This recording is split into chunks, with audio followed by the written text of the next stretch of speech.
Welcome to Man in America. I'm your host, Seth Holhouse. So, folks, first off, thank you for your patience. We're now live. We had an issue with our first stream, so I really appreciate your patience. Our computers actually attacked us, kind of like Terminator style. They were shooting lasers at me and stuff. So we got it fixed. We're now live. I appreciate you very, very much. So, folks, Pelosi visits Taiwan as part of her Asia tour. China threatens to shoot down her plane and attack Taiwan in retaliation. And now troops, missiles, and tanks are rolling through China's Fujian province, just off the Taiwan strait. And from all appearances, China is mobilizing for war. And in case you forgot, we just so happened to already be in a war with China's biggest ally, Russia, a war that's supposedly single-handedly crushing our economies. So what on earth is Pelosi doing by going to Taiwan right now? The mainstream narrative is that the Biden administration is split, with Biden begging Pelosi not to provoke China. But Pelosi is being described as a longtime fighter for human rights in China, and old videos have emerged of her protesting in Tiananmen Square. But there's just one problem.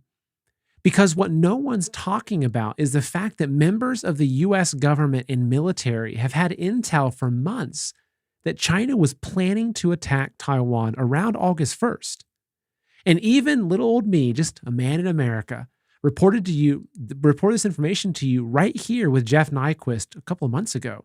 So isn't it just a little convenient that Pelosi just so happened to visit Taiwan right now? I mean, did her desire to defend democracy and human rights suddenly just overtake her? Or is this just a modern-day Pearl Harbor with a fake excuse to trigger another very real and devastating world war? And either way, considering all the hardship we've experienced since Russia invaded Ukraine, what can America expect in the coming days, weeks, and months if China really does strike Taiwan? And is there a chance that we're next in line? So joining me today is Jeff Nyquist to help us make sense of these confusing events and to prepare ourselves the best we can. But before we get started, folks, today's show is brought to you by Rise TV. With all the big tech censorship and demonetization going on right now, the subscribers at Rise TV are literally the reason I can bring you this critical information today. So over at Rise TV, our mission is to uncover the truth, no matter how dark and difficult, while always holding on to hope and even having a few laughs along the way. We've got a massive content library over there and an amazing community of patriots. And you'll get to hang out with me and my guests for the second hour of every show and ask your questions and share your thoughts and ideas. But look, if you're not ready to join Rise TV, I understand times are tough. And that's why you can always catch my show on all major video and podcast platforms.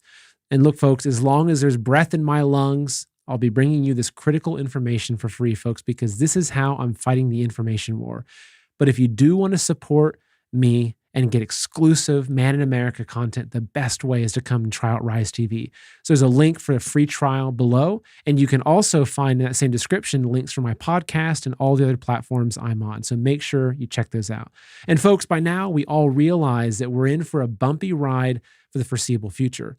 Russia and China are truly flexing their muscles on the world stage, and they've aligned with India, Brazil, South Africa, and dozens of other countries to transition away from the US dollar as the dominant global currency. So what exactly does this mean? Well, for most of us Americans, the US dollar is all we know, right? All of our hard-earned money is completely tied to it, whether it's through stock market, bank accounts, pensions, 401ks, etc. But you see, the rest of the world is fed up with the US printing money out of thin air and demanding to trade it for things of real value. So this is why Russia has already backed its currency with gold, with many other nations expected to follow. But what happens if the dollar loses its global reserve status? The value of our dollars, our life savings, could literally be wiped out overnight.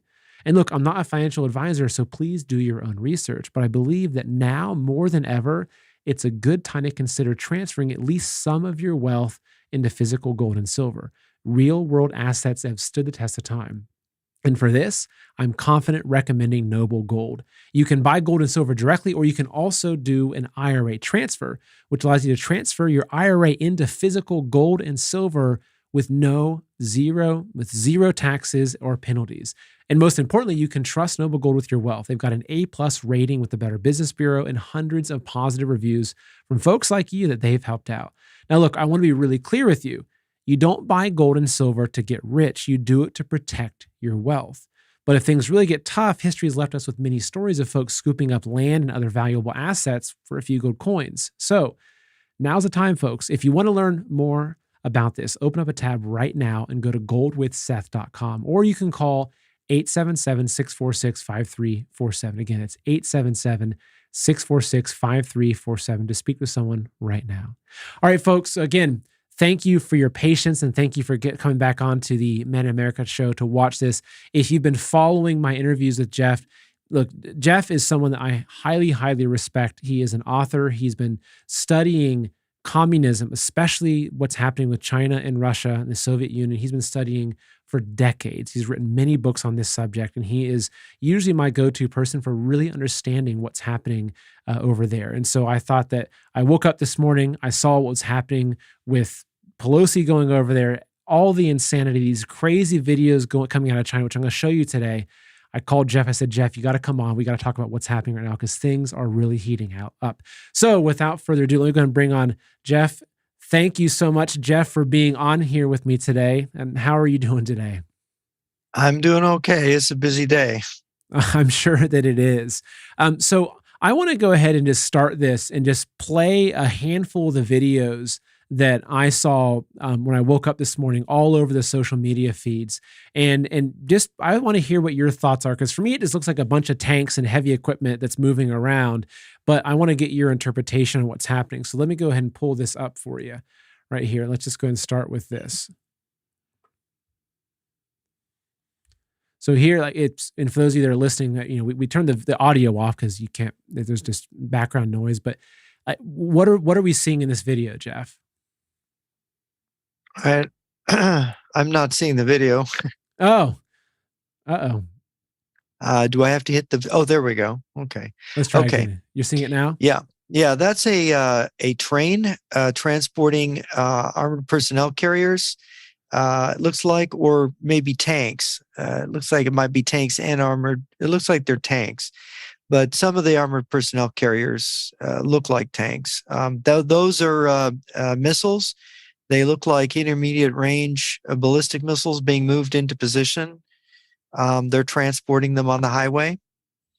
That would be if they're preparing, like you notice Russia, when it attacked Ukraine, it used a lot of missiles in its attacks. This would be what they're doing.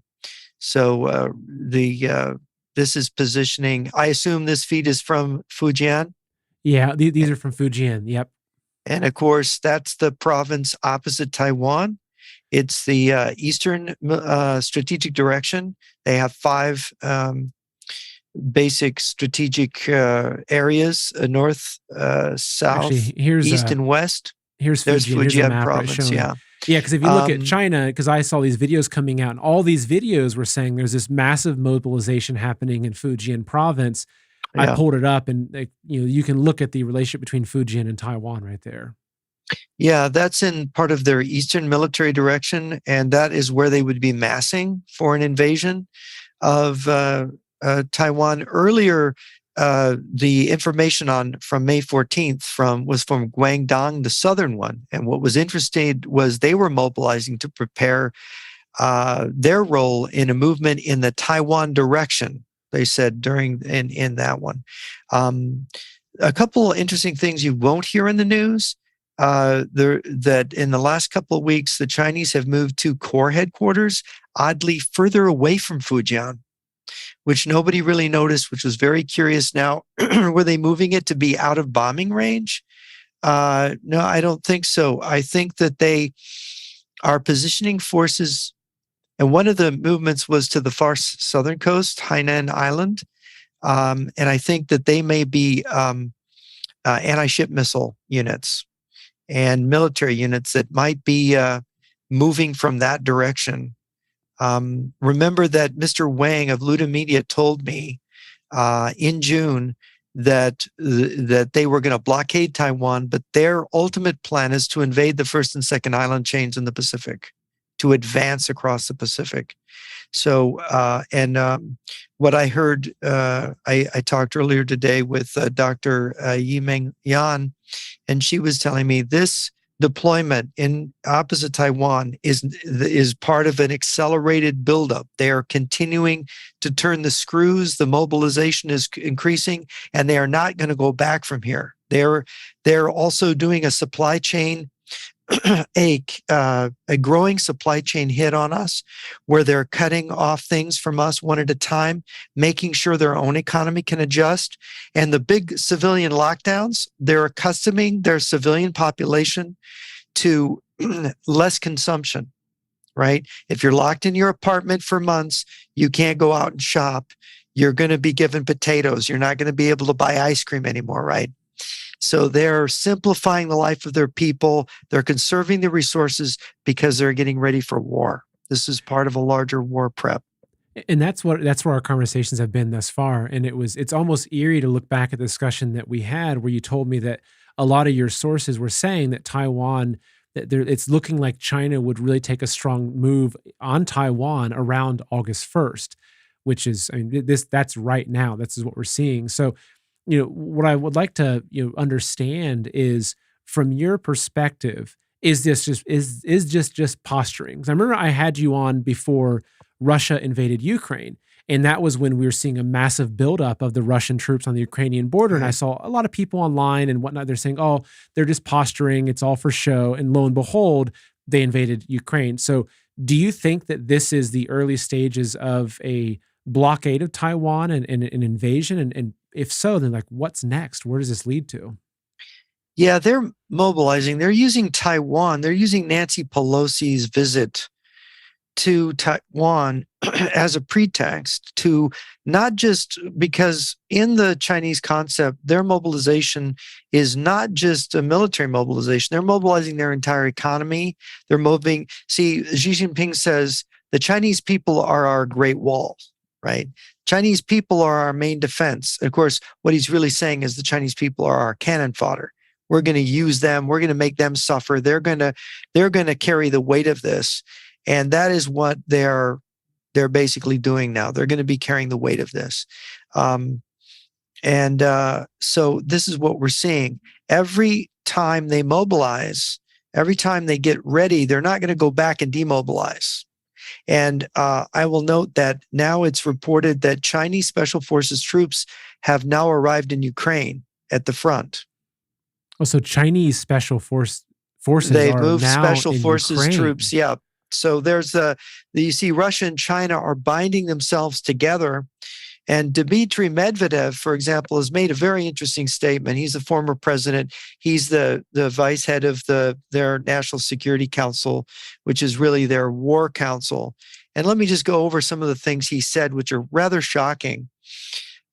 He said that Russia's going to retake Ukraine, so they're not backing down. And he says they're taking all of Ukraine. It's going to be reintegrated. Not just the Donbass region. Not just the Donbass region. He's saying we're going to take it back. And he says Ukraine is a fake nation. We've heard of fake news. Well, now there's fake nations. He says that Russia's going to recreate the USSR, and that Russia's going to take Georgia back. And bizarrely, he reportedly said that Russia is going to take Kazakhstan. And he's accusing Kazakhstan of committing genocide against Russians in Kazakhstan, which is just a complete fabrication. This is the former president of Russia that is now openly saying that the steps that we're seeing with Ukraine is part of Russia reestablishing the USSR, right? And that they're doing it in conjunction with the military might of the CCP. Last Saturday or Friday, defense minister, there was a video, and I saw it on Twitter. It was a video of Sergei Shoigu, the Russian defense minister, speaking to a bunch of generals and politicians. And he was saying in Russian, we're going to reestablish the USSR, and when we do, there will be peace. And that is now more or less they're coming out and saying what I have said for years. They're going to unite with China. They're going to openly declare the USSR is coming back, and they're going to come after us. And now we're seeing it. Now they're doing it. And so, while if you look at what happened with Ukraine, and you look at the fallout from Ukraine. So, obviously, we fought back with sanctions, but they control so many of the commodities and the energy resources. It's almost as if they lured us into fighting with them, especially Europe, and as they're now entering into winter, with Russia, if they just completely cut off the Gazprom and it's like, okay, no more gas for Europe, they can cripple all of Europe. And so do you think that Taiwan is, in a sense, their way of pulling the U.S. into this, is the same way that they've used Ukraine for that? Well, they're going to pull a lot of things together. It's very complicated. When you have a coalition of countries that are aligned, how do you mobilize them all and get them all to fight your common enemy at the same time? Sometimes you have to have this country go first. In this case, Russia went first in February against Ukraine. You had the meeting between Putin and Xi on February 4th. You had them make this commitment that it's, they were basically saying it's teamwork between Beijing and Moscow that's going to make this work. And now you see there's been reported some kind of skirmishing in Kosovo between Serbian nationals in the Kosovo. Serbia received delivery of weapons from China over the last few months. Is Serbia getting ready to cause a problem for NATO in Kosovo? Is that war going to reignite? Is North Korea going to do something in South Korea? Is Iran? There's stirrings in Iran as well. And then you have China with Taiwan. So they know that we do not have the depth that they have in terms of numbers. They know our nuclear forces are weak because we haven't kept up on our nuclear arsenal. So what they are doing is they're increasing pressure, and they're going to on all fronts. And this is what they're doing in Taiwan. China is such a huge country. Mobilizing it is like, turning the Titanic. It's an all hands kind of thing. This is why the lockdowns. This is why, they don't want people taking videos of their full everything they're doing. And this is what Mr. Wang told me. Those Dongfang missiles that you saw going by on the trailers, those are just because in Fujian, they can't hide the massing of everything there. But what Mr. Wang told me was they are moving the big missiles, the ICBM DFs, DF-41s, and they are preparing for full-on war. And that preparation, it takes years. And Chinese sources have been saying, going all the way back to early April of 2020, we're getting ready for war. This was in Chinese military magazines back in April 2020 when the pandemic was just starting out of China. You had then in May, I had sources from Southeast Asia saying that the communist governments of Laos, Vietnam, and Cambodia were being told Russia and China are preparing a war against the United States. And they're going to be making all these moves. So make sure you have personnel, in bunkers from your government. So in case the Americans strike at your capital, you have leadership that's ready to survive. And so they've been getting ready a long time. I'm on the committee in the present danger of China. A year ago, May, Hong Kong businessman gave the warning that his sources in Beijing said Beijing is getting ready for war against the United States. So we've had many, many warnings. And more recently, the 56, 57-minute recording out of Guangdong about the normal to war mobilization in Guangdong. So you can't get ready for a world war without all kinds of signs, showing. And I think just to throw a big part of that, and a big way of how, China especially talks about their wars through infiltration, the Russians as well. And if you look at why it was so important to get Trump out of office, you saw Trump's stance on China. He wouldn't have any of this, whether it was tariffs or the military buildup. He was a threat to any nation that was trying to overtake America. But what we've seen is since Biden conveniently got into office, which we all know what happened there, we've seen a complete weakening of the United States. And so do you think that also, like what we've witnessed in almost the past 2 years in our country, whether it's the food shortages now, the decimation of our army through the vaccines and through people getting kicked out that were refusing it, which is really purging those that are not going to be completely loyal to them and that will just do whatever whatever Biden says. So do you think that that's part of the strategy, which is now we're seeing formulate with the moves they're making on Taiwan? What really bothers me about Pelosi's trip to Taiwan is the fact that Pelosi is one of those California politicians who's done everything all along the way that China wants, that the CCP wants. And so now she's sort of getting ahead of the curve to try to posture that she's for Taiwan, she's against China. We should not let her off the hook, or any of these California Communist Party shills that have facilitated the CCP. Look, her and her nephew, Gavin Nuisance, I call him, Gavin Newsom. These people have been CCP shills. Yeah. These people have been CCP shills all along. San Francisco has practically become an enclave. This is where she's from, an enclave of the CCP. There are Chinese in California that are very worried about how the CCP has been allowed to just flood China with their agents, and the way that they've gotten California businesses compromised. Look, it's Senator Dianne Feinstein.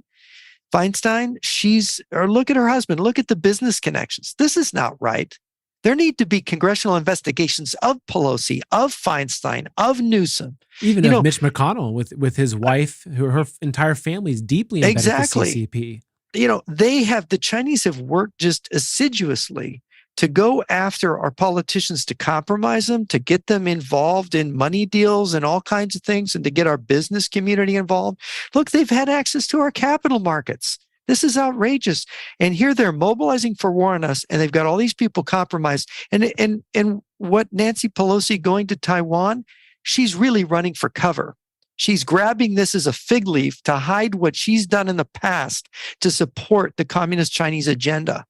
And we can't say, oh, isn't she heroic? Isn't she? They make all this, when the Chinese say they're going to shoot down her plane, or they make these kind of threats, they're merely helping provide cover for her.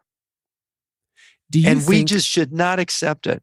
And do you think that maybe, like that particular move, which plays completely into what you think that China would want to happen, it becomes an extra excuse to show aggression towards America? And do you think that, you said that she's kind of covering for herself, but could it also be that she's making that move on behalf of China to give them this excuse? I mean, because think about the timing. If you told me on this show months ago that it was around August 1st that China was planning on invading Taiwan, I'm guessing that, I'm not saying Nancy Pelosi watches my show, she'd probably be offended, but I'm guessing that other people in the intelligence community probably knew that information as well. So why would she plan this trip right at this time? That's a good question. I mean, it would be something to ask Nancy Pelosi in a congressional hearing. I'm not sure she'd give an honest answer, but you got to realize August 1st, I believe, and you could correct me if I'm wrong, I think it is the anniversary day for the People's Liberation Army. It's when, in 1927, when the KMT, the Kuomintang, General Chiang Kai-shek kicked the communists out of the KMT and that's when the Long March began. That's when the People's Liberation Army formed. And so this month is very special. And with communists, anniversaries are important. The dates of things are important. And August is a very important month also for Russia because of the weather, because Russia is such a cold country. August is sort of the warmest month, and it's the month where everything's kind of loosened up and they've got everything running in the summer. And it's when the Arctic is most opened up for them to do something, again, as Mr. Wang warned, a real threat from Russia and China against Alaska. So this buildup continues, buildup in the Arctic, over 150 Russian bases manned in the Arctic over recent years.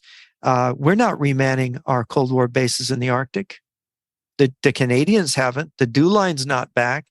So they're getting ready. Both Russia and China are increasing, not just towards, this is important to say, not just towards Taiwan and Ukraine, but in terms of their facing against the United States, which is really what troubles me. Because to some extent, you've got statements that General Chiao Chen made 20 years ago, the defense minister of China, who said, we will make them think our main target is Taiwan, but our main target is America. Exactly. I want to touch on that. Yeah. But I want to pull this up really quickly for you, which is here you've got, yes, right now we're at the 95th founding of the PLA. They just had a really big event for this on the Yeah. 31st of July, a big celebration.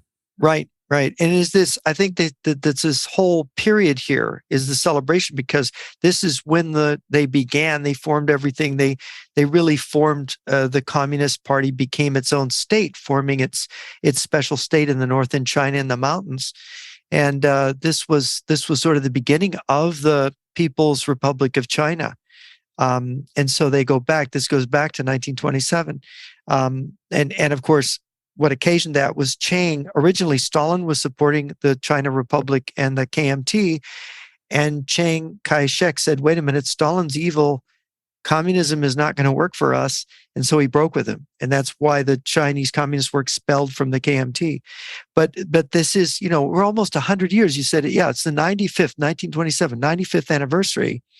So now we go and we look now how close they are in terms of their mobilization and how powerful they've become. The biggest army in the world, the biggest air force in the world, and the largest navy, if you count by numbers of ships, in the world. This is no joke, and they're mobilizing. And so how do you see this playing out? Because there's a map that I'm going to pull up that you had sent me right before the video of their military drills map. But I want to pull this up and have you describe to us, because in the interview that you did with Mr. Wang from Lewd Media, he talked about the blockade and how that would be the first step, would be creating a blockade around Taiwan. So I want us to walk us through it. What does that blockade look like, and what are the next steps following that? So here's this is the map that you had sent me. Yeah. So, and this is showing up for you, the map? There it is. Okay, I see it. Yes. Yeah, you can see that there are these 6 areas around Taiwan. This is where the live fire exercises have been taking place. I think since Sunday, I think is when they started them. And what is interesting is look at how they're spaced. They could pretty much intercept ship traffic from these positions. And so it's sort of getting the Navy ready for what it has to do to control the waters around Taiwan, to perform a blockade. Because this is a positioning of naval forces, which are capable, of course, of sinking ships, including merchant ships. And there's another thing that we don't have a map of, and it's the Chinese have this very strange giant fishing fleet. And these aren't just little boats. Some of these fishing ships, they can be hundreds of feet long. So they're real ships. They're like trawlers. Some of them can carry mines, I'm told. They're massing those. They have, think about this. They have 17,000 vessels in this fleet. And it's the People's Armed Militia. These people, they're fishermen, but they're also members of the Chinese military. So they can mobilize them, and they're assembling them now. An order went out, I understand yesterday or the day before, to start moving those ships out around these waters, further out from their fleet. And the problem with this large number is that how does our military cope with this many of these small ships? Well, let alone, I mean, you also mentioned the ro-ros, the roll-on roll-offs, and how they're retrofitting their cargo ships. Because if you think about, hypothetically, if there was a land invasion of Taiwan, or a land invasion of America, how would they transport? And it's like, some people, they say, well, the Navy's only so large, but it's like, how big is China's fleet of shipping, of big shipping container ships? And what if what if they've got, Club K missiles, right? The shipping containers that actually have missiles hidden in them that can fire off the coast of anywhere and hit our country, anywhere off the U.S. coast. Or, are they retrofitting these giant cargo ships to be troop and, tank and ammunition carriers? Yeah, we have Guangdong is one of their biggest provinces, in Fujian as well. We have the 57-minute meeting in Guangdong on May 14th, and they were talking about retrofitting 64 10,000-ton ro-ro ships. They built these ships of course, to carry automobiles, but they made them so they could be converted to carry tanks and armored personnel carriers and self-propelled artillery. So do you see the photo So I have up there? yes, I do Okay, see so that. That's an example. Yeah, and so that basically would normally be used to transport cargo, cars, anything we're having cars. manufactured over there. But Right. you're saying that what they're doing is that, under the guise of these lockdowns where they've completely clogged up all the shipping routes, that they're actually taking these container ships and they're turning them into carriers for as part of their war machine. For armored fighting vehicles. There was a report over the last few days that there were 2, maybe 3 of these ro-ro ships sighted with tanks loaded on them. Now that's nothing compared to having, if you say they have just in Guangdong that they have 64 of them, that's just a fraction. But it gives you an idea. They've sent some of them to sea. They're practicing, maneuvering with them. Every time you have an exercise, a military learns from the exercise. They learn about the speeds that they can safely go, what the weight bears, what the swells on the ocean do to the weight loading. These are all part of preparation. And so they're taking it slow, which is smart.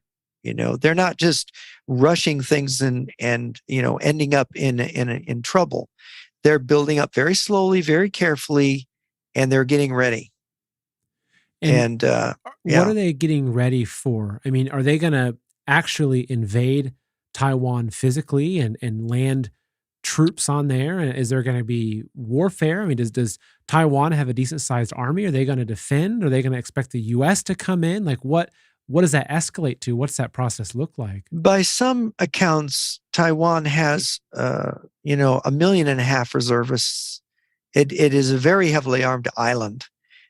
You're talking about the kind of defense that would have to be softened up by massive bombardment and by blockade if they were going to invade, for weeks, if not months before the invasion. Now, the ideal weather for invading is not now. The ideal weather for invading Taiwan, if they were going to do an invasion, would be October. October and April are when the calmest seas are. And, you don't want to do an invasion.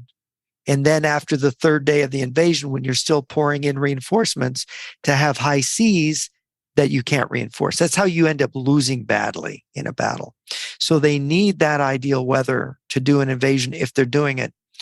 But if they're going to just start a blockade and they're going to slowly ratchet it up, they're going to interfere with maybe ship traffic.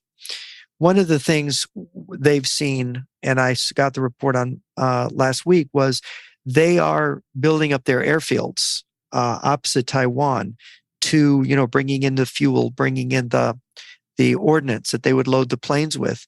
They're preparing the airfields to forward deploy the People's Liberation Army Air Force so that they could just, blanket the skies with planes. Because if they do a blockade, naturally there would be an airlift that Japan and the U.S. would organize to bring things in. So they could not just do a blockade. They would have to do an air blockade too, which is very tricky. It would mean they'd have to be bombing anti-aircraft sites in Taiwan. They would have to be intercepting, really ready to intercept transport aircraft and to have battles in the sky, air battles, full-on air battles. So it looks like indeed they are preparing for that right now. So when do they actually cross a line and start releasing mines and start actually doing this? What Mr. Wang of Luda Media says, it's going to be unfolding. They're taking the beginning steps to have a blockade and to threaten Taiwan, and that this is going to continue to unfold now during the month of August. I see. So it's a process of this happening. And so now, you mentioned some of the other countries in the same region. So, for them, if they just secure Taiwan, they want more than that though, right? Like they want South Korea, Japan.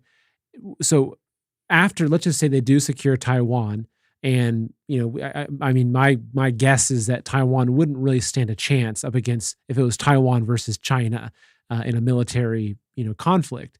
So what does that lead to? Like, what's next after that? Because if you look at like what's happening with Russia and Ukraine, it's like, well, the question is, do they just want a region of Ukraine, or do they want all of Ukraine? Or what the former president's coming out and saying is that no, actually, they want even more than that. They want Ukraine, they want Kazakhstan, they want Georgia. They want to put the Soviet Union back together again. And Ukraine was really the most important part of the Soviet Union to be separated from Moscow. So that is what they're really aiming at. And to understand, right now at the top of the CCP, and this is what Mr. Wang's Luda Media has been reporting in recent days, they are intensively studying World War II. They're studying Hitler. They're studying Pearl Harbor. And now this is their report on what Xi Jinping has recently said. Xi Jinping said, the problem with Hitler was he was not ruthless enough. He didn't kill enough people. So that's what Xi Jinping has said. Right. Xi Jinping is saying, you need to kill a lot more people. So for all the people that are out there saying that Xi Jinping is actually a good guy and everything, here he is quoting and saying that Hitler wasn't evil enough. Right. And he is looking back and he's saying, look, our model should be the first Qin emperor. Okay. And the first Qin emperor, he just used very harsh methods to force people by physical threats and by violence to people to do what he wanted. And so this is with the lockdowns. You get people who are locked down, 280 million people, and okay, like I said before, no ice cream for you. You're going to get potatoes. And pretty soon the people are just happy to get the potatoes because they're like, are they going to starve us? Right. They're being conditioned to live it because for China to transition to war means its people have to carry the burden. Right, the economic burden, because they're going to be as they go to war, they're going to be cut off from the U.S. They're going to be cut off from the things we give them, which is food, by the way. So they're going to have to ration the food, which they've been stockpiling like mad the past couple of years. They have, because they have to be able to get through. They don't know how long this war process is going to last. So they've got 1.4 billion mouths to feed. That is a lot of people. And that they consume a lot of food, and you've got spoilage and other things that can happen. So, you've got some reports saying that they have, more than 60% of the world's grain and foodstuff stockpiled in China. That's an incredible figure, just incredible. But then again, they have, almost a quarter of the world's population. Yeah. Now, before when we talk and looking at what is the end goal of this, you've mentioned before the Sino-Soviet Pact. You've mentioned basically the agreement that was made that once the Soviets and the Chinese take America in North America, that Russia would get Alaska and Canada, China would get the lower 48. So is what we're seeing right now. If you look at the similarity between Russia moving on Ukraine and China moving on Taiwan, they're very similar moves in the overall military strategy. So are those just like the first chess pieces in their move, where the end game of this chess game is for them to reclaim North America or to claim North America? Well, you can think of the pandemic as one of the first moves. And you can think about the way that people on the left who were their friends, formerly friends of Russia and China, whatever they're pretending now or have pretended, pushing the mass vaccination and saying, we're going to vaccinate the whole US military. We're going to vaccinate the German military. We're going to, and so on. I think that there's a growing awareness. You maybe saw Naomi Wolf is claiming that some things about this the side effects and what it's doing COVID, to the military. COVID, saying that COVID was was a bio attack. Yeah. This is something we have to, when we're seeing these countries mobilizing for war, we have to wonder what that was. And you can trace the beginnings of the mobilization to the pandemic. So this is a serious strategic question we have to ask ourselves. And we have to ask ourselves about, okay, so we were penetrated by China economically. How dangerous was that? What have they done within our system to help knock our system over and hurt our people? So that has to be sorted out. And I think Europe has had a big wake-up call because Ukraine is a lot closer to them. And you've noticed I got an interesting communication yesterday from a journalist in Germany saying, the politicians seem to be taking more guidance from the German military. And the military is like saying, there's some dangerous things happening. Germany, it's very unusual. Everybody's really surprised that Germany is saying, we're going to tough out the winter without all that Russian gas. And everybody's surprised. It's like, wow, why are they doing this? Where are they getting the will? Because we've said, well, the Europeans are weak. The Germans have basically swallowed all the Russian nonsense and have become the economic allies of Russia. Well, that's all over. So what is it the Germans found out? What is the German intelligence found out that scared them so bad that they're willing to go through a really hard winter?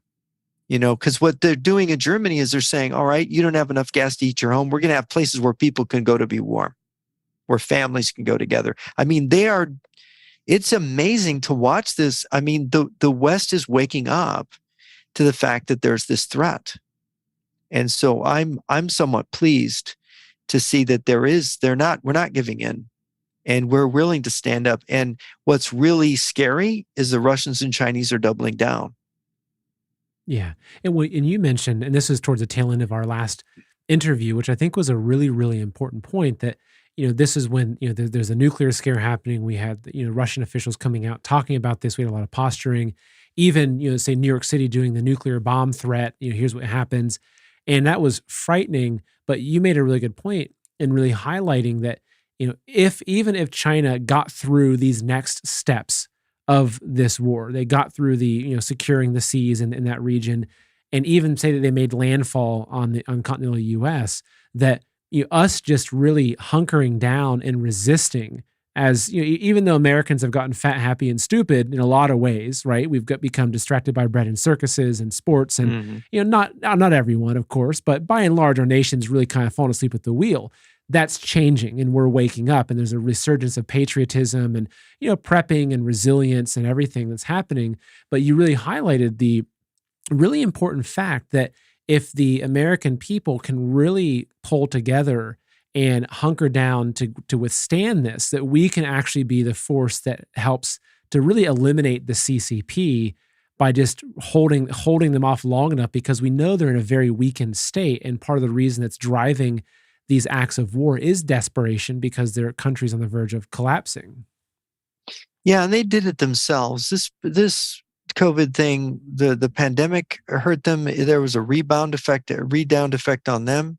And their attempts to economically attack us, which is very common for communists. They don't really understand economics. Their efforts to attack us are hurting them, maybe hurting them worse than us. There's been some interesting Russian bloggers who've been talking about the effects on their economy and how the real effects on the average Russian are not being portrayed. Russia's, Putin gets up there and brags and says, it says, we had 18% inflation, but now it's down to 17, and the ruble's stronger. And I saw a Russian blogger, he made the point, he said, the ruble's being artificially propped up. He said, it's just nonsense. The Russians are really starting to suffer, and it's unemployment. They're losing parts of their economy, are shutting down. And China's the same thing. Think about 280 million people being isolated in their apartments in China for months on end. And they'll say like, oh, it's going to end. And then it doesn't, right? Because they want us to hear the message that it's returning to normal there when they're still mobilizing over there. They're trying to fake us. And they're just like making us think it's about Taiwan. Look, if you're a strategist and you're China and you want to break out and you're preparing seriously for a war, you have to fight America. Because if you invade Taiwan or you support North Korea against South Korea, or you do any attack on India or any of these other countries, you're going to be facing America. So you've got to go for America. And this is why the CCP study group, the top cadre leadership, Xi Jinping, they're studying World War II, they're studying Pearl Harbor.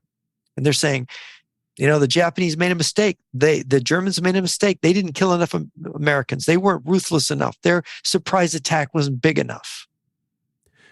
Do you think that they are planning some kind of surprise attack? I mean, right now we're seeing this unfold in Taiwan, but what do you think that they have in store for America or continental U.S.? If they think they can get away with it, they'll do a surprise attack. And it's a matter of whether they can work up the nerve to do it and do it together. The fact that Chinese special forces troops are coming over to Russia, it's they're binding themselves together. They're finding ways to bind themselves together. One of the things we're going to probably see later this month is going to be very dramatic in Ukraine because, and I've talked to different people, we don't know exactly, but they have reached back, and they're taking 40-year-olds, Russians who have veteran Russian service members with past experience. They're taking them. They think the best guesstimate is about 100,000 fresh Russian troops, and fresh meaning, new formations, to prosecute a new offensive. And they've been infiltrating units into Belarus. They've been pressuring Lukashenko, the dictator of Belarus. They've been pressuring him to use his army to invade from the north. They want to do another double envelopment attack like they did in February. And it's almost crazy to think, it's like, wait a minute, it didn't work before. Why would it work now? I think they're going to have a looser attack where they're just trying to cut the roads. They're just trying to cut Ukrainian supply lines. And so they're going to try a really crazy thing to attack around Transnistria and Odessa. I think they're going to come down from the north. But at the same time, the Ukrainians have had all the success with their new artillery units, their longer range. They got an 80 kilometer range on these artillery units. And they have now turned these artillery units in the Kherson front to attacking, if you've noticed the news, anti-aircraft positions, surface-to-air missile positions. Now, that is really telling. What that tells me is that the Ukrainians have built their air force up, because they wouldn't be attacking those unless they were planning some kind of air move. Because it was like, as of a couple of days ago, they'd knocked out over 200 surface-to-air missile sites in the Kherson area. They've knocked out bridges for supply that the Russians are using. There's an offensive coming this month. And of course, you've heard news about it and of course, the Russians on their side, they're preparing what I would call a counteroffensive, and counteroffensive is the most powerful form of offensive, because you wait to see the enemy's attack and you use your counter forces to hit the enemy in ways where, because this is like boxing, when you strike, you expose yourself to a counterstrike when you're boxing. Same thing in operational art of war. So the Russians are falling back on this. It's smart, but we don't know how successful they can be, because everything they've done hasn't really worked well. And I think we've talked about this before. Russians fell back on using World War I weapon, massed howitzers, landing 20,000 shells a day on average on the Ukrainians. The Ukrainians then used their new artillery systems to wipe out 50 ammunition depots over the last month. And that has basically caused the Russian guns to fall silent, relatively silent. So the Russians, they're calling it a pause. But what it is their ammunition got blown up. So they can't continue that offensive. And they're grabbing ammunition from forward depots in Belarus, because they'd have to go behind the Urals to their billion ammo stockpile back there to pull it. And that's days away by train. And they're not able to keep up with what they need. And so the Russians are in a desperate position. And so this is the moment where the Russians pull out some kind of secret weapon, something we don't expect. Maybe they use tactical nuclear weapons. And you maybe saw that MonkeyWorks 2-3 weeks ago came out saying that all the Russian subs are at sea. Yeah, we saw that. Yeah. And of course, the Russians have been doing these submarine surges where they've been going to sea and then sneaking back. And that is to wear out our vigilance. That's intentional. They've been doing that since 2020. They've been doing these submarine things. And the Royal Navy has been especially vocal about describing it and saying this is a problem, but we're going to counter it. I don't know whether those submarines have come back to port or not this time. But there has been, as you saw in the MonkeyWorks report, they were showing how there's been increased anti-submarine warfare activity off of our East Coast. So when you have, the submarines, the Russian boomers have nukes, and their attack submarines, their Kursk class attack submarines have nukes. So they've put a lot of nukes to sea. This is like putting the gun like, okay, we're going to use maybe what they're doing, and this is one analyst told me this, he thinks they're going to use tactical nukes in Ukraine, and by having their submarines to sea, they're putting a gun to our head saying, if you interfere now, if you use nukes on us, we're ready to use them on you. Sort of, it's a way of signaling, but it's more than signaling, you know. So this is where it gets dangerous. We are getting into, and then the Chinese, you know, this is all being done together. This is teamwork between Beijing and Moscow. And you can kind of see it's choreography. There's a choreography here. It's difficult to read, but you can see that it is, they're ratcheting up. They're preparing for a larger war, unless we just give up, right? Then there's no war if we quit. So basically what you're seeing is that this isn't just about Russia reclaiming Ukraine or China claiming Taiwan. This is them beginning the earlier stages of a real World War III, where they want to redraw massive geographic lines across the world. Right. I go back to this defector is rather extraordinary, and he's been attacked through the years, and his name has been dragged through the mud. Anatoly Golitsyn. He wrote a book, if you can get it, it's called New Lies for Old. I think you can buy it on Amazon. Goodness knows what the cost of it is right now. And I think there's PDF copies online that people can we probably just bought it find for our home library. So good.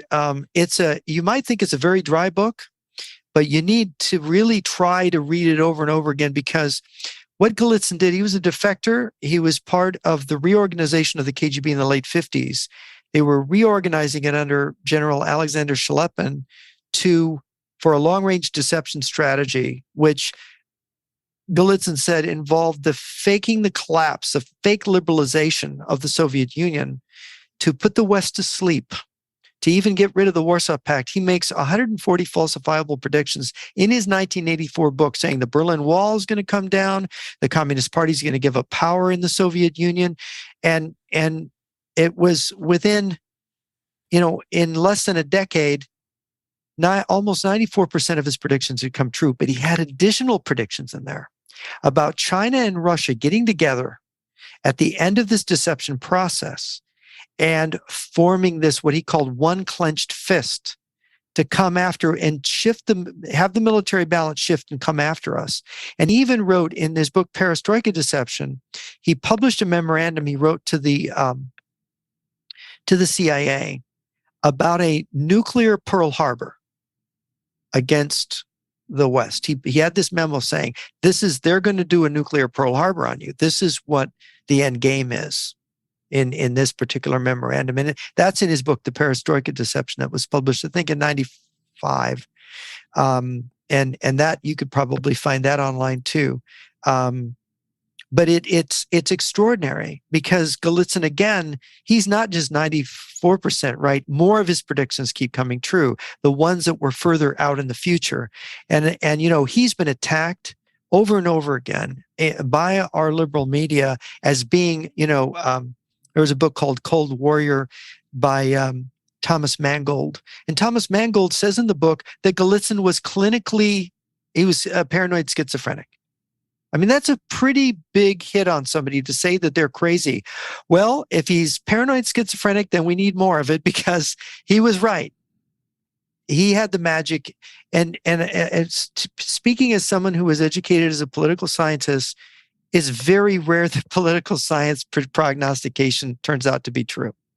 So when you've got somebody that's called things over decades, you got to pay attention, because his methodology, whatever he's doing, whatever he's drinking, you want some of that cider too. It's the Nostradamus cider, which seems like maybe he's just enlightening to things through prayer. Yeah, but actually, this guy's a KGB defector.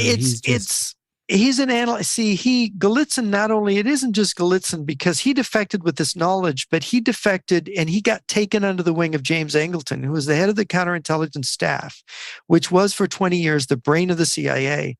And what the counterintelligence staff did is they wanted to know the mind of the enemy. So they took Golitsyn and they said, this Golitsyn is confirming things that we figured out about how the Soviets think, how the Russians think, how Moscow thinks. And so they added to what Golitsyn had to say. So Golitsyn's book isn't just his thinking. It's also that collaboration between these really smart CIA guys who really got into the mindset of the Moscow strategists. And so I think that was the magic. And look, strategy analysts is not magic. It's like, I told people a month before the invasion, more than a month before the invasion of Ukraine, I said, they're going to invade. And how did I know? I can read NATO symbols. I read the maps and I said, this isn't a normal exercise. This is a preparation. And I said to people, this is going to be a double envelopment operation and they're going to go to surround Kiev. And that's exactly what they did. And how did I know? Because one of the things I studied is military history and battles and stuff. And it's very dry. A lot of people, the books are very dry. But when you get to learn it, you can then, it's like learning a foreign language. You get to learn the moves. And when people make certain moves, it's just like when they say certain things. They're signaling to you what they're going to do because you go, okay, why would they move this here? At the time, I'd remarked to some people, they showed me this, Russians put 4 airborne brigades on the Polish border. And I said, oh, that's clearly they're going to drop those behind Kiev. And they did. They dropped them behind Kiev. And it's sort of like, yeah, why would you do that? Because normally, if you're forward deploying against NATO, you wouldn't put the paratroopers up because they're light troops. They're meant to drop behind enemy lines. They're not meant to be up front. But then you look at the angle, you look at the heavy deployment in Crimea to break out and go that other way. A double envelopment is the classic. Think of yourself as being in the middle and you're enveloping from both sides.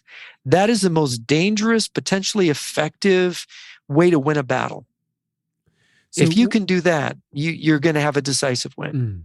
So with what's happening in Taiwan, do you expect that as it intensifies there, that we're going to see the similar things as we have seen with Ukraine, where it's like, okay, now we're going to be sending our tax dollars over there?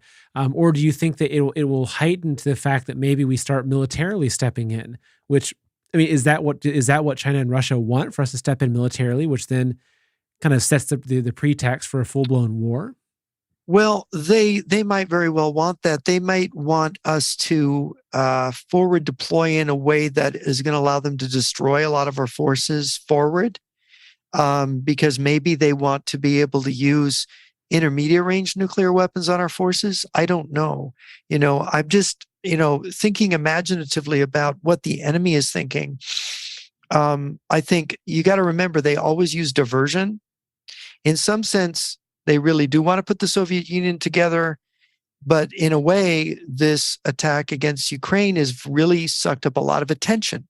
It's taken a lot of resources for NATO and the United States, and they get to then gauge our reaction. They gauge our willpower. They gauge our readiness. It's like a feedback thing. It's like, oh, what are they going to do if I do this? See, it's like a test. And do we pass the test? Then they go to the next test, and they make it harder and harder as we go on. Like, are things going to ratchet up in Serbia? Is North Korea going to start to act up now? See, and then as we suddenly how many balls is the West juggling in the air at once? And can we keep them all in the air? And then they see whether we start to say, all right, what do you want? We can't handle this. What do you want? And then they think, okay, we got them now. Right. But if they want a war, which may be what they're fishing for, they want to cover their see, if we think they're mobilizing for Ukraine and Taiwan, but they're mobilizing for a full-on war involving more countries where they can maybe invade Alaska or do other things against us directly, or South America or Central America, we may miss the larger threat because we're so focused on Taiwan or we're so focused on Ukraine. So basically they can lure us into there, while they might have, like you mentioned with Russia. You said that Russia didn't even have their finest troops in Ukraine. They were actually up more in the Arctic region. Is that right? That's what Mr. Wang said, is they're hiding, the best part of the Russian military is hiding up in Siberia, prepared to support the Chinese in the Pacific or against Alaska. And you notice that they were openly talking about taking Alaska Yeah, here actually, I've last got the month. a thumbnail, which I'll pull up in a second here. Kate, if you want to Yeah, pull that yeah, image back up for me, because they had the billboard that was actually put out in Russia that yeah, was saying Alaska is ours. is So here's the ours. Yeah, actual, which yeah, goes right in line with what you were saying. There's a lot of people that that there's a narrative, there's I guess a sub narrative. There's lots of different narratives going around, but there is this particular narrative that China and Russia are teaming up to get rid of the CCP. Like Xi Jinping is not part of the CCP. He wants to eliminate communism, and they want to together work to free the United States from this Western kind of deep state that's controlling us. And I think that a lot of people are like, oh great, the enemy of my enemy is my friend. But I'm not sure if I see that that's exactly what's playing out right here. yeah. Well, they have a problem in that people don't want to fight for communism, and they've learned a lot from Hitler. Hitler had what you call National Socialism, whereas the USSR was the Union of the Soviet Socialist Republics. It was international socialism. Well, what Stalin immediately was the first communist leader to recognize when he went to war with Hitler is he recognized that his soldiers, you had whole Soviet armies basically defecting over to the Germans, surrendering at the beginning of the war. And he thought, oh my gosh, they don't want to fight for communism.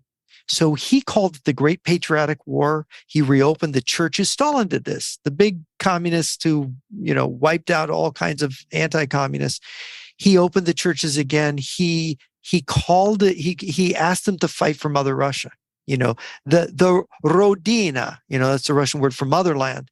So he didn't make it the war about communists. So he took a chapter. He said, "Look, Hitler gets his people to fight for him. How does he do it? Because he's a national socialist, and people will fight for their nation."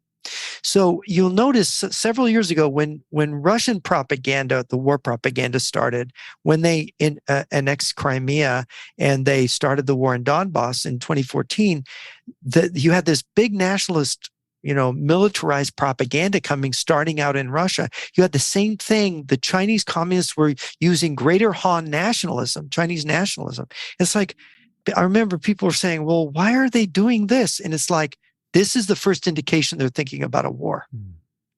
Because they know people won't fight for communism. So what are they doing? They're saying, oh, well, we represent the Rodina. We represent the motherland, because people will fight for their nation. Yeah. And it's also about positioning the us versus them, establishing that we're fighting for the mainland of China against the evil capitalists that want to, kind of decimate us. And it's about establishing the enemy. Yeah, China has there's a large diaspora of Chinese that live all over Southeast Asia. They live in America. They live in Latin America. They live all over the world. They're in Australia. They're in New Zealand. And many of these people are people who left China to get away from communism. So you've got a hardcore of anti-communist Chinese who are really a problem for China because they're free to say what they want and to oppose the regime, and they're racially Chinese. And so this is a real problem. So they send a lot of, part of the diaspora is the fake the communist controlled diaspora, and they send them out so they can try to intimidate overseas and to try to monitor this diaspora and maybe even assassinate people and try to discredit them and to put out various fake narratives to confuse the whole issue. And you've got a lot of controversy. You'll notice within the Chinese diaspora community, a finger pointing where the Chinese will say, "You're not really, so-and-so is not a really true Chinese patriot. You're a communist." And then you'll have it back and forth. And there's even lawsuits and there's all kinds of, it's because of this. There's a war going on, like a civil war within the Chinese diaspora. And it's becoming more pronounced as the larger war gets closer. And so China, you can see it reflected in the bubbling over that's going on among this diaspora, because what China wants to do by using Greater Han nationalism is they want to say, oh, you're against Beijing, you're against the CCP, you're a race traitor of the Chinese people. See, they play the race card on their own people. Yeah, absolutely. And it's interesting because it's also like they can turn it against and say, look, if you hate the CCP, you hate China. And that's what the CCP has really tried to do. It's tried to make itself China, right? If you love the 5,000 years of history of China and you hate the CCP, it's like, well, they don't want to hear that. They want it to be that, Right. no, you're anti-China if you don't want these criminals ruling over top of you. Yeah, 15, 16 years ago, in the wake of the very scary release of General Chiao Chen's speech, the defense minister who talked about exterminating the Americans, using biological warfare to attack America, Epoch Times translated and published that speech in, I think it was February of 2005. There was a lot of discussion in the diaspora about how do we do? Do we warn the Americans? And there were certain people in the Chinese diaspora who were saying, we can't talk about this because if there's war between China and America, even though we're anti-communist, we have to be on the China's side because we're Chinese. But over the years, that's been changing because you have the Chinese people, they know this is a bad, evil regime. They know what's happened to Falun Gong, the persecuted Christians, the labor camps, the Lao guy, the organ stealing people's kidneys, ripping their kidneys and their heart and their organs out to sell on the international market, organ donor. Just tragic. And so what we see is, I remember there was this very moving video in 2020 of this, and she died. They arrested her. She did a YouTube video denouncing the CCP with such passionate anger, knowing they were going to come to arrest her, but making the statement of how evil the CCP was. And I watched it over and over again. It was so moving. She was willing to say, she said, what is the matter with us? Why aren't we willing to die to stop these evil people? So, and I think there is, within China, this is simmering. Yeah. And the Chinese people could rise up and hang them all, and they know it. And I want to continue that exact conversation. So normally we hop on to Rise TV only for the Q&A portion, but I think that the conversation, especially where we're at right now, is a really important conversation and really clarifying what's happening with the CCP and the Chinese people. And so I do want to keep the Q&A portion of this open to the public for the folks that are on Russia, or not on Russia, that are on YouTube, which is probably part of Russia, but YouTube, Facebook, all the public platforms. So any of you that are watching, if you have any questions at all, I've got a few folks that are helping me gather those questions. Just write the questions in your comment for Jeff. And we'll get to as many as we can. I know we've already had a later schedule because of our tech issue at 2:00, and I really appreciate your time being here, Jeff. But I wanted to talk specifically about what's happening with China and the CCP, because it's really easy, I think, for a lot of us to have this feeling that, oh my gosh, okay, are China and Russia now teaming up against us? Like, they look at what Biden has done to the country and they're really, really scared. Like, okay, are they just going to come take us, or are we just going to roll over and die? But, I actually at one point was very involved with the Epoch Times, back in the early 2000s. And it even was going into Flushing to, doing investigative journalism and working to expose a lot of the Chinese officials in Flushing, New York, that had CCP ties. And I saw the overseas Chinese communist groups that were battling with the Chinese that were living here that didn't want communism. So I spent so much time in that, deep in Chinatown. So I really experienced that. But what a lot of people don't realize is that for a totalitarian regime to truly maintain its power, it has to keep the loyalty of the people, especially with this day and age where there's so much information, access, so much gets across the Great Firewall. But people don't really understand that there is a massive movement of Chinese people that are actively quitting and leaving the Chinese Communist Party. And even what you talked about, this woman coming out publicly and making a video about it. And so the communist officials are seeing this. And I think that there's a website, actually, Kate, maybe you can pull the website up, which is about people that have quit the CCP publicly. And I think that they're up to almost 400 million people that have publicly declared that they're renouncing their ties to the Chinese Communist Party, which I think doesn't have as much to do with the bureaucracy of it, but what it does is this communicates. I'll pull this website up. It communicates to the CCP leadership that their own people no longer believe in their cause. And as we enter into a time period like this, where they're trying to mobilize their entire country for war against America, if nearly 400 million of their own people say, look, we see through the lies of communism, they're in a very, very weakened state. Well, it's morality is very important, and it's related, it's intrinsic to politics. So when people withdraw from something, they're taking away, they're taking a moral stand, and they're saying, you're not right. And I am not associating with the wrong that you're doing. They don't want to be a part of the murders. They don't want to be a part of the evil that is being done in the name of that party. And so this is a tremendous, for people, tremendously courageous, by the way, in a totalitarian country, for somebody to, even if they don't say a word, they just say, oh, I don't want to be in the party anymore. I mean, that is a moral statement. Yeah. That is saying, I'm not going to be associated with these gangsters. I mean, even if they haven't said a word, it's just, this is my party card. Here, take it back. I don't want to be in the party anymore. And so there has to be a tremendous underlying moral strength of people willing to do that, to make that decision, because in a country like that, you're taking your life in your hands.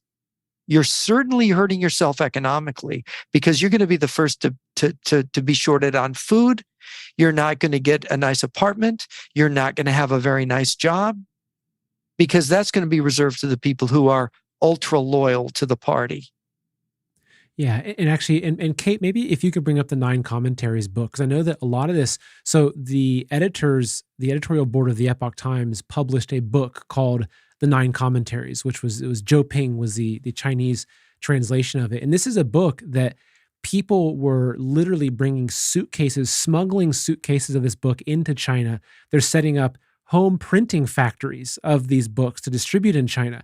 And actually, and I was so, I guess you'd say avid about this cause in my college years. I even had a Chinese person help me set up a computer in my dorm room that was making phone calls on an automated phone dialer to Chinese, that was actually exposing them and talking to them about the truth of the Chinese Communist Party and encouraging them to quit. That was back in 2008, encouraging them to quit the Chinese Communist Party. So this book, actually I'll pull it up here, which is the updated version of it, is how the specter of communism is ruling our world. It was the Chinese version of this book that they distributed, because what it did is it undid all of the lies of the CCP. And that's the thing, is that the CCP can only stay in power if the people abide by its lies. And so that was here's the other website for the actual book, that this was the actual book that exposed the truth of the Communist Party, which was really a very significant movement happening underground in China. And I personally know people that came out of a labor camp after 10 years because they got caught with copies of this book they were distributing in mainland China, but they didn't care. Because you're right, you nailed it. It was a moral decision for them to say, I'm no longer going to go along with this murderous regime. There are a lot of people that realize that they have a soul and that their soul is immortal. And in Western theological terms, there's the people don't know, there's a technical term. The ancient Greek word is pneuma. It means spirit, roughly translates. And that's the part of us that's connected to God, or the great mind of the universe, the creator. And that part is where you get your conscience, where you get inspiration, maybe poetic inspiration, but moral inspiration. And the ultimate creativity and the feeling of meaning and purpose in life comes from that, from having, your soul oriented, spiritually oriented the right way. So in every country, you're going to find people who simply will stand up from this moral center. They have this strength that they get from God that will allow them to stand up for what's right. And I've been amazed, when I've talked to, this is a guy who grew up in Soviet Moldova years ago. And this fellow, his name was Michael. And I remember interviewing him, and they tried to recruit him. The KGB tried to recruit him. The GRU tried to recruit him. And he said, I don't want to be a spy, because spies hurt people and it's wrong. And he went through a terrible, he was like mowing lawns as a side job in the Soviet Union to be able to just make ends meet. He couldn't get married. He couldn't afford anything. He just sort of lived hand to mouth. And the reason they wanted to recruit him is that he had tremendous English. He spoke English almost without an accent. He had this love. And he says, what I wanted to do always was live in America. And so there was this moral core in this guy that he knew he was not going to work with those murderers in the KGB. And so in China and all these totalitarian, you think about the number of people in labor camps. Many of those people, they have criminals that go into those camps, but the political prisoners, the prisoners of conscience, they've had millions of people in Russia, in China, in North Korea who were just good people, and they're there because they're good. And I know that a lot of them, in a lot of the work that I've done with China, they could walk out of those labor camps at any point if they just signed some agreement that they would stop practicing Christianity, that they'd stop practicing Falun Gong. They could literally sign an agreement pledging, but they couldn't do it because it was on a moral level. They felt like they'd be turning their back on God if they did that. Because if you have an immortal soul, okay, you break my body, but I'm keeping my soul. I'm not giving my soul to the CCP.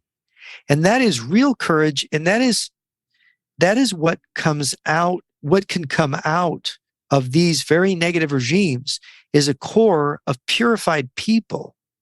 We had Solzhenitsyn.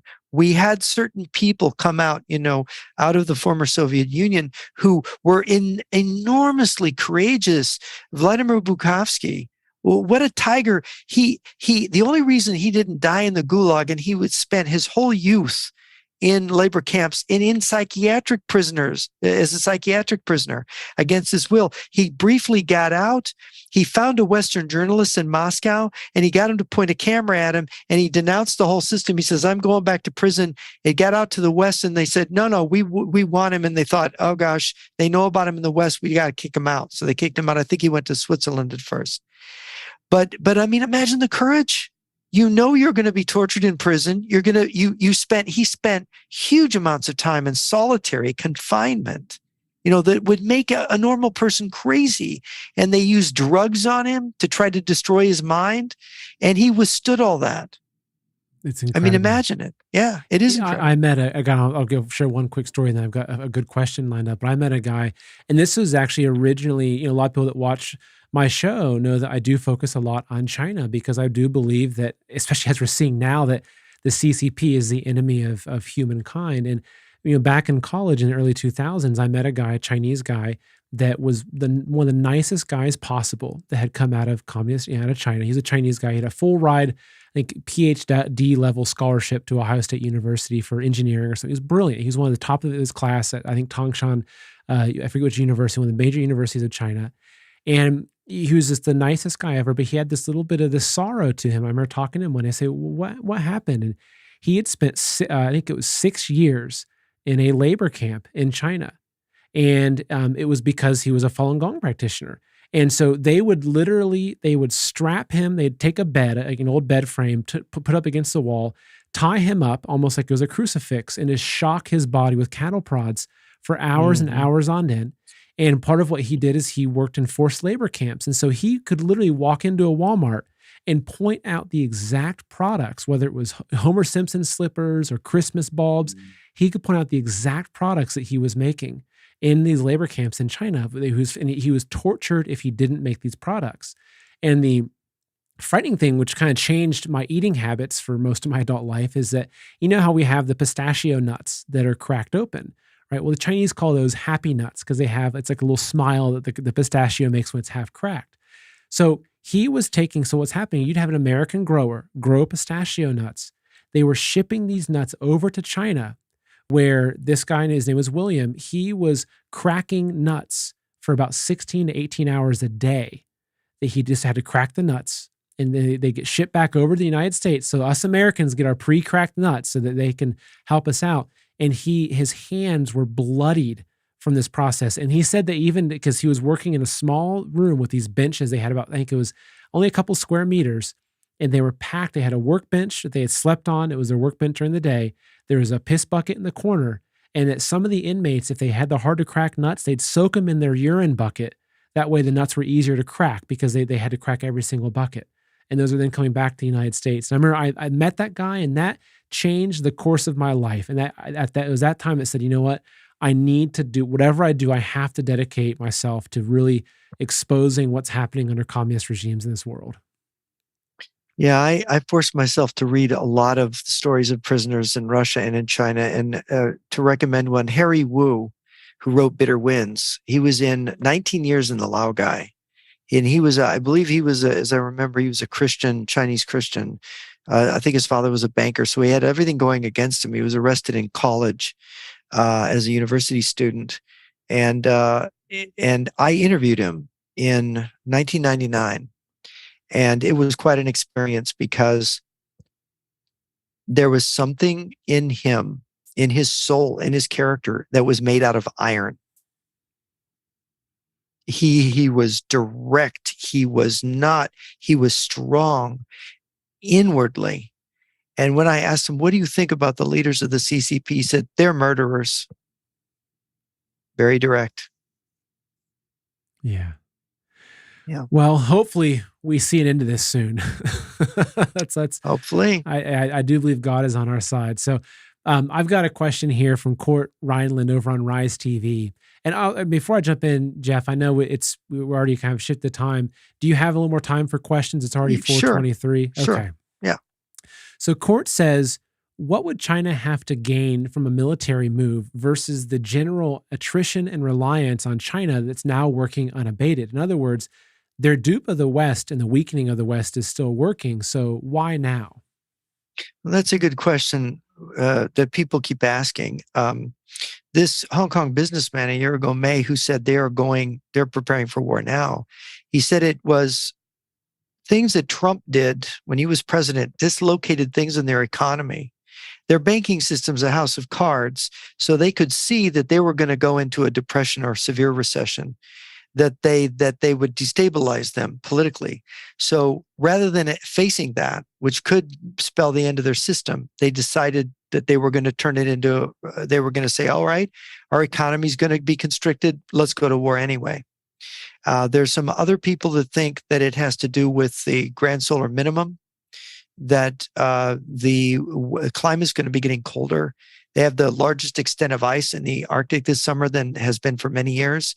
And that if the growing season shortens, and they've had flooding in China that's affected their crops, that China could be affected by droughts and flooding that could totally cripple them. And so they have to go out. They have to get the Lebensraum and secure the land to feed their people, or their regime will die. So there's these two different explanations, and both of them may be correct. They may be correct together. And so actually that plays right into PJ Dave's question from YouTube, who says, what do you think of China being on the verge of collapse? Yeah, I had a talk with a Wall Street banker who was in the Committee on the Present Danger last October, who had very fascinating information about the mistakes that China was making in reacting to things that Trump had done. And that, by the way, the Biden administration has kept some of the trade barriers that Trump put up. And he said that because their banking is not honest, and they've played things, their banks are empty, and they've had massive malinvestment. That their economy, he said, this was in October, that before the end of the second quarter, you're going to see their economy starting to collapse. And we did with the banks, not, okay, you don't have your money. Oh, guess what? We need the money. The money is really socially ours anyway, right? Your bank account. So we were seeing their banking system fail. We've seen the dislocation of the real estate market. they're entering into a severe crash. And basically what he said is, he said, I think they have to prepare for a war because they can't weather this crash without putting it on us as somehow we're responsible for it. That Blame makes a lot of somebody sense. else. Yeah. So here's a question from Mix over on Rise TV. And basically what they're asking is, no one doesn't really talk about what happens after the CCP collapses. So what would you see happening? Who is it that would step in? I know that, Miles Guo and a lot of the folks involved with, Lewd Media, and even Steve Bannon had some involvement in the, I forget the exact term, the Republic of China, but it was a new form of governance for China they were trying to bring in. What would you see happening if the CCP collapses? Well, of course, the CCP has, as a totalitarian organization, they've penetrated all aspects of society, all aspects of economy. They've got their fingers controlling, every company above a certain size has a secret party committee on there kind of dictating to the CEO of the company. And you just can't imagine the level of control. So if that control breaks down, if people turn against it by masses, you've got a kind of anarchy, and the country will probably break into different countries. So you might have warlordism like they had in the 1930s.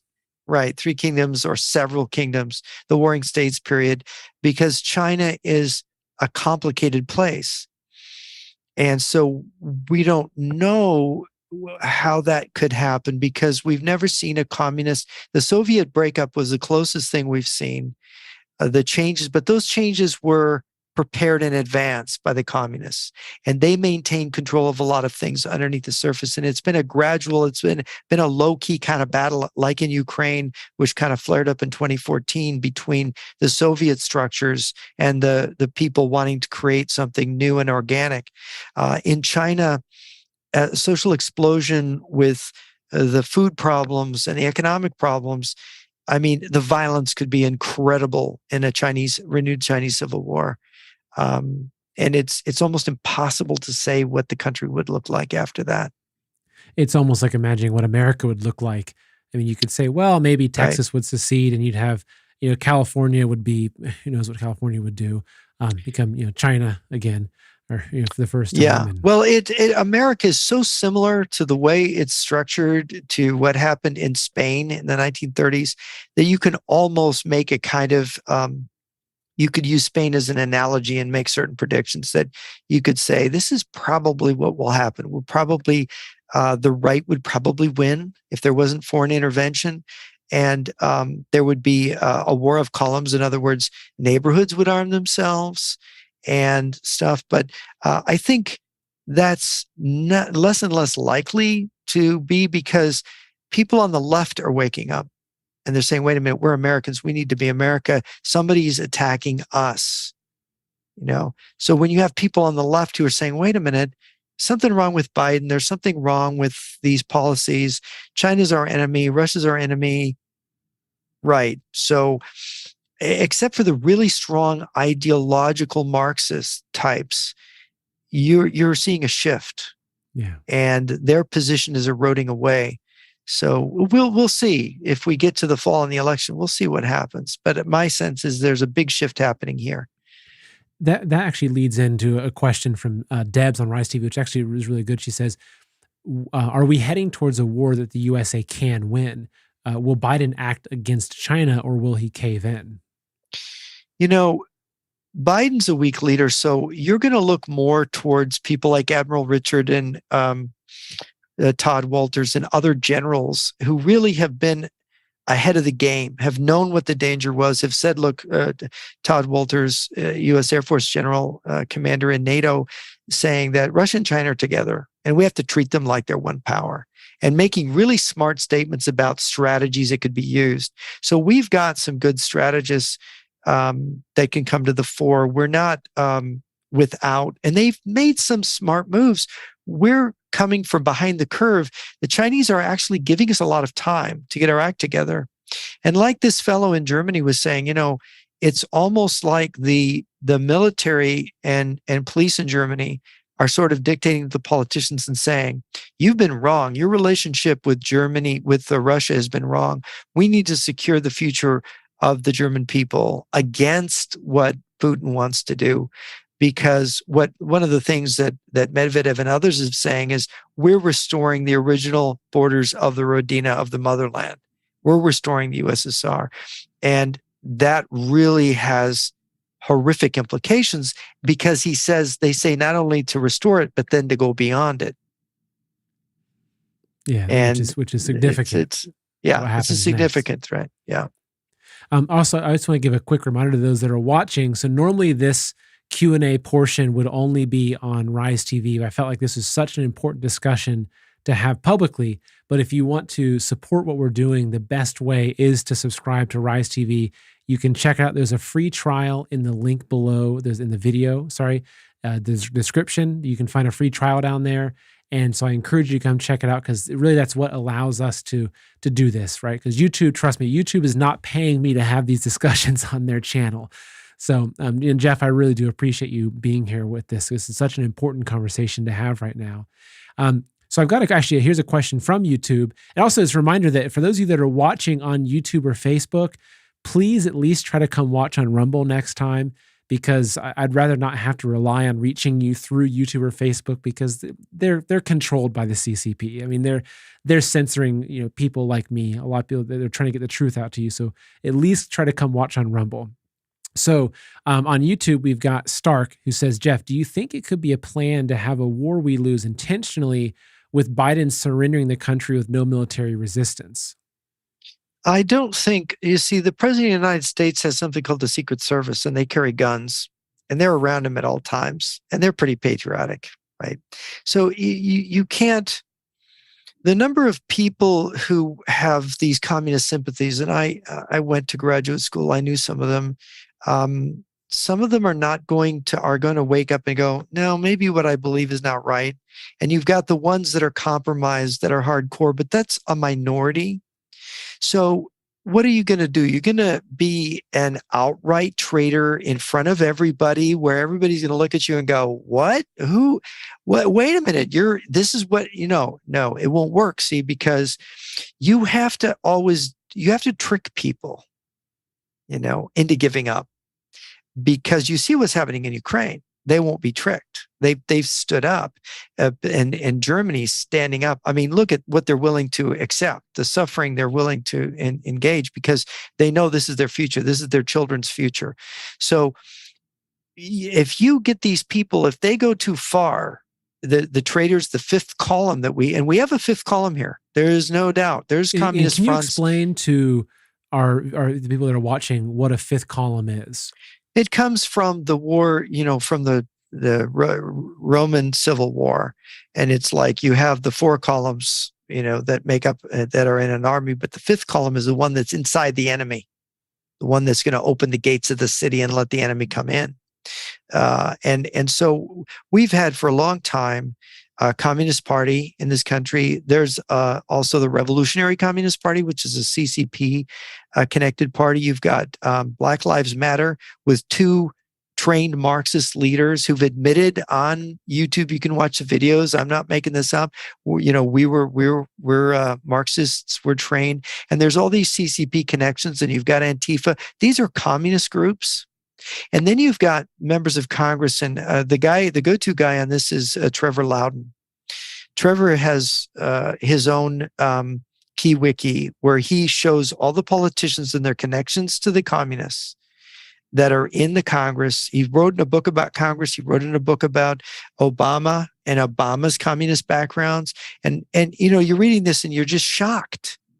How could we let these people be elected? How could we let them make policy in our country?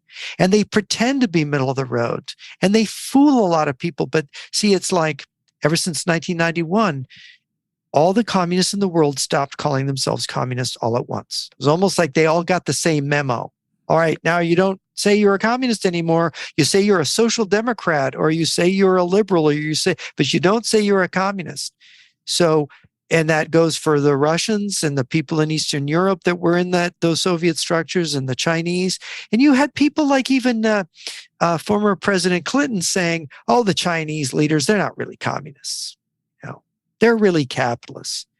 Well, now we see this is all a deception. They're like Yuri Bezmenov said, right? Until their boot is on your back, right? Because deception here's is Trevor Loudon's wiki here. Yeah, that is very valuable. If you have questions about a politician or a person, you go to Trevor's site and you look them up, and you'll find he's got the Communist Front organization connections listed. This is keywiki.org. So this is Trevor's site where you can basically look up a politician and see how connected they are to the communists.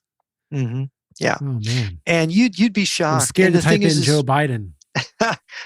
Joe Biden's bad. I mean, Joe Biden got into the Senate through Arm & Hammer, who, and I've said this before, it's in Edward J. Epstein's Hammer file. And then you go to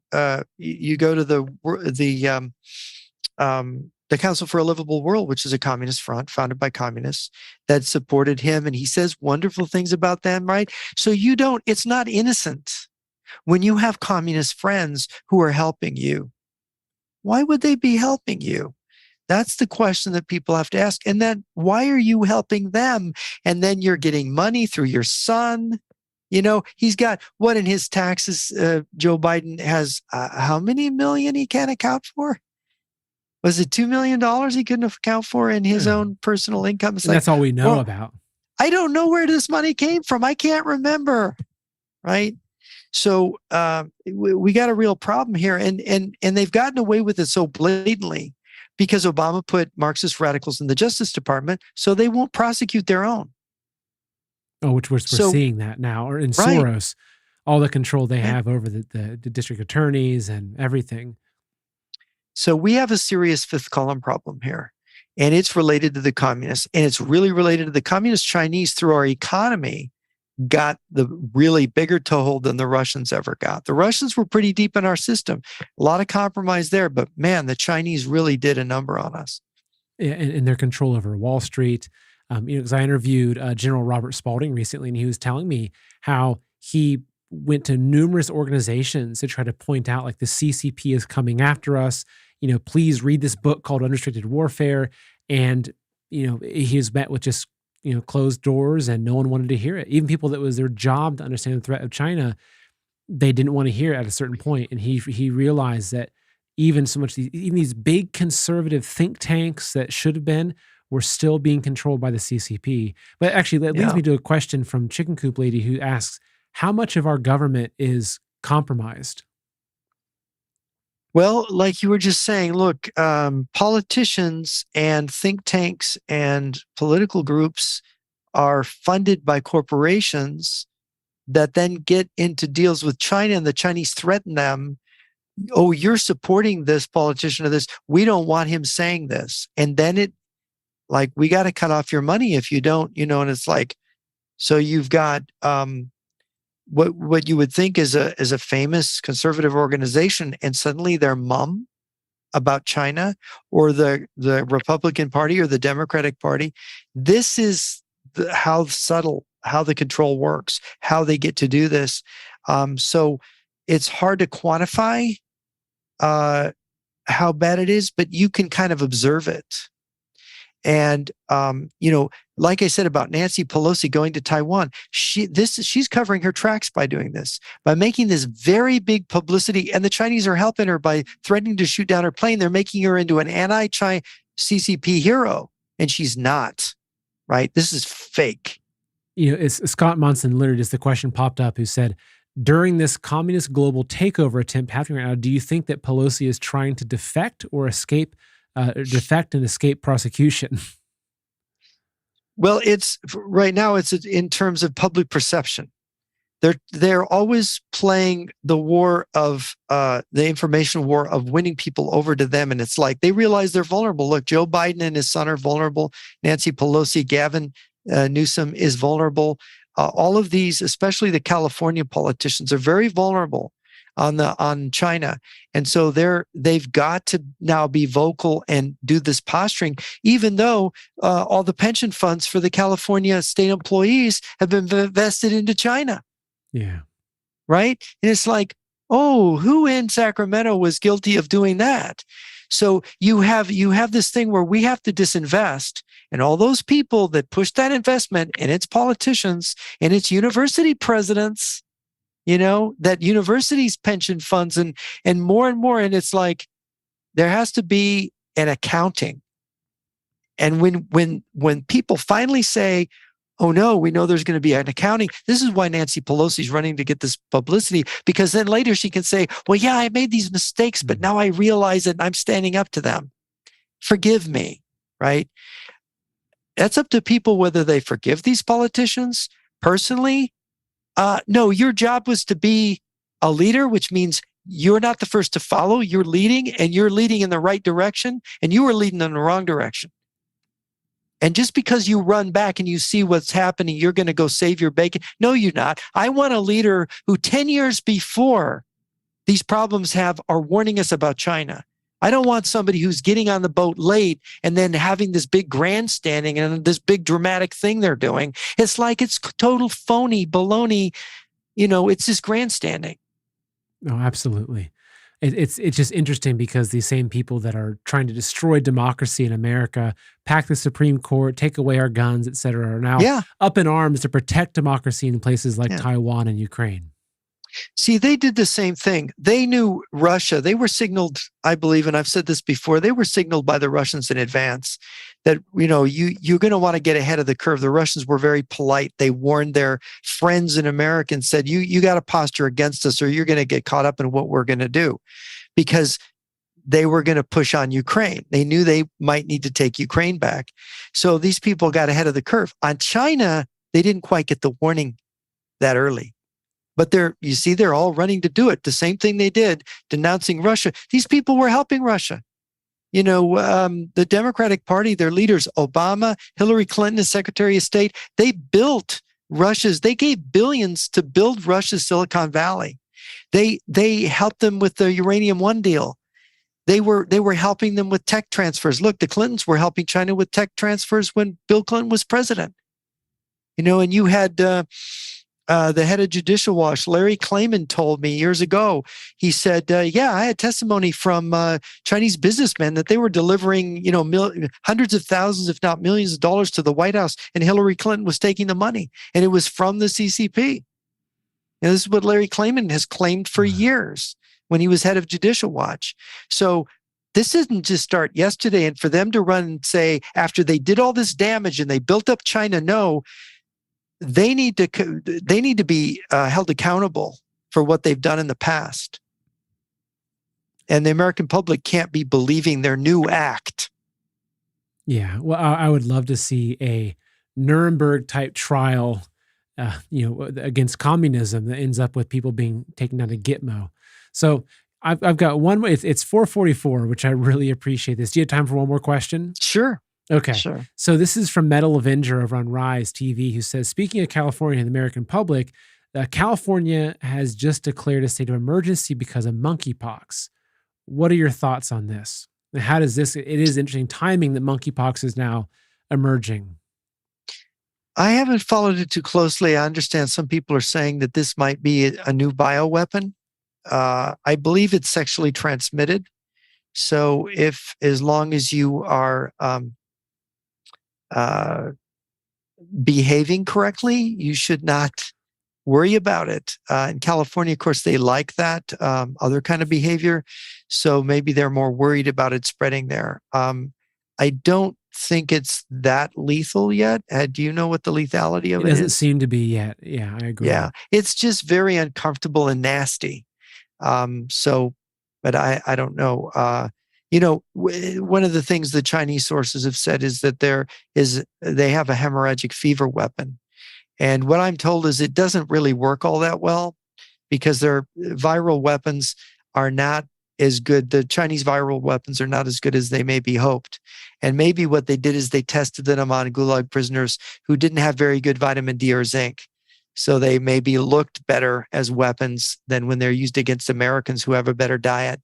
So I wouldn't, if we have another pandemic, we may want to observe certain rules, but let's not panic and let's not do it the wrong way this time. Let's follow the protocols that were worked out years before, rather than following a Chinese model of how to react to it. Exactly. And I think Yeah. fundamentally, which has been a point brought multiple times, is that making the right moral decision is the best way to ensure your safety. Whether you're somebody that is, renouncing the Chinese Communist Party, or taking a moral stance here in America to stand up for freedom and everything against, your reputation or whatever it is. Like now is the time. I believe that now is the time that God is watching all of us and saying, what decision are you going to make? And you said it before. It's like, look, if we're immortal, then what matters of our decisions right now in terms of holding on to what's in front of us versus what's potentially the rest of our existence. Yeah, there's a scripture in the New Testament. It says, where Christ says, the first will be last and the last will be first. And whoever tries to save their life will lose it. But if they lose their life for my sake, they will save it. Mm. So if you take Christ as the way and the truth, standing for the truth is the key thing. You may suffer, but you're going to save your soul. And it turns out a lot of times you save more than your soul. You might even save your country. Yeah.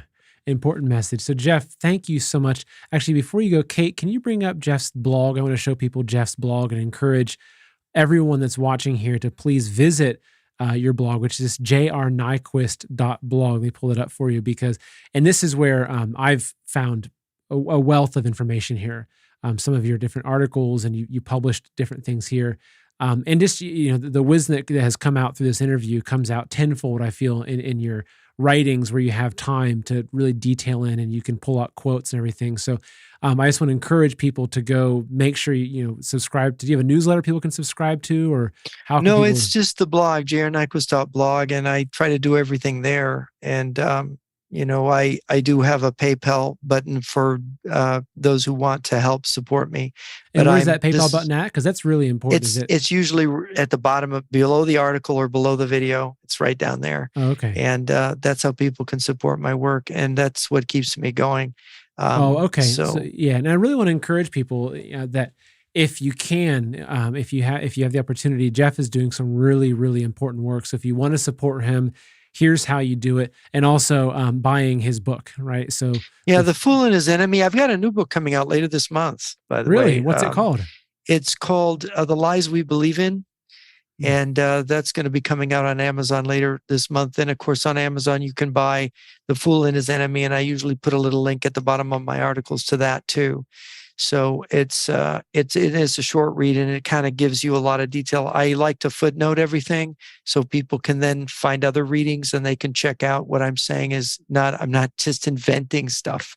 It's actually researched. So great. Well, Jeff, thank you again very, very much. And for everyone that's watching, thank you for being with us. If you're part of Rise TV, giant hugs and thank you to you. And if you're not, that's also okay. But if you do want to help, the number one thing you can do is share this video. So when you finish watching it, email it to some friends, say, please watch this. Especially, I think that these kinds of conversations are really important, especially for people that are on the different side of the political aisle, as you might be, because it's really about us understanding that there is one common enemy, that we shouldn't be fighting against our neighbors and et cetera. There's one common enemy that we have to unite around, and that's how we're going to make it through this. So sharing is a great tool in that. So Jeff, thanks again. I think that with how things are progressing, we'll probably be seeing you again soon for an update on how things are unfolding. And again, sorry folks for the technical issues at the beginning, but I think we ended up having a fantastic interview. So thank you everybody. And thank you again, Jeff. All right. Take care.